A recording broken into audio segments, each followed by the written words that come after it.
Hi అండి. ఈరోజు మనం చాలా టేస్టీగా స్పైసీగా ఉండే పీతల ఎగురిని ఏ విధంగా తయారు చేసుకోవాలో చూద్దామండి. మరి ఆలస్యం చేయకుండా రెసిపీ మొదలు పెట్టేద్దామా. దానికోసం ముందుగా మనమైతే పీతల్ని ఈ విధంగా నీట్గా క్లీన్ చేసుకుని పెట్టుకోవాలండి. క్లీన్ చేసి పెట్టుకున్న పీతల్లోకి తగినంత ఉప్పు, 1 టేబుల్ స్పూన్ పసుపు, ఒక 4-5 టేబుల్ స్పూన్ దాకా కారం అయితే యాడ్ చేసుకుని ఉప్పు, కారం, పసుపు పీతలకు పట్టేటట్టు బాగా కలిపి పక్కనైతే పెట్టుకోవాలి. పీతల కూరలోకి కాస్త కారం ఎక్కువే పడుతుంది కాబట్టి ఎక్కువే వేసుకోవాలండి.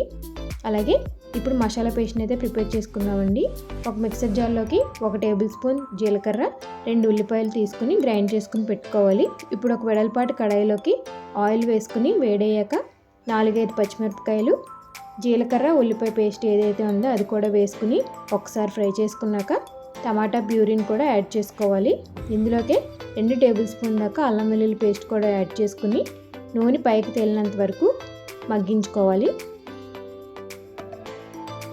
ఈ విధంగా నూనె అంతా పైకి తేలిన తర్వాత మనం ఉప్పు, కారం, పసుపు కలిపి పెట్టుకున్న పీతలు ఏవైతే ఉన్నాయో అవి వేసుకుని 2 నిమిషాల పాటు మగ్గించుకోవాలి.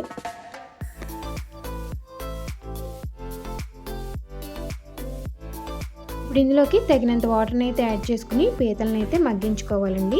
అలాగే మనం ఇంట్లో ప్రిపేర్ చేసి పెట్టుకున్న పొడి మసాలాను అయితే 2 టేబుల్ స్పూన్ దాకా వేసుకుని 1 టేబుల్ స్పూన్ ఫిష్ మసాలా కూడా యాడ్ చేసుకుని ఒక 15 మినిట్స్ పాటు మూత పెట్టి మీడియం ఫ్లేమ్లో మగ్గించుకోవాలి.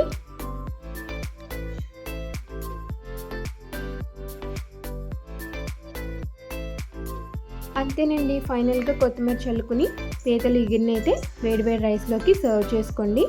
స్పైసీగా టేస్టీగా ఉండే పీతల కర్రీ అయితే రెడీ అయిపోయింది. ఒకసారి ఈ విధంగా ట్రై చేసి చూడండి. ఈ వీడియో మీకు నచ్చినట్లయితే ప్లీజ్ లైక్ చేయండి, షేర్ చేయండి, కామెంట్ చేయండి.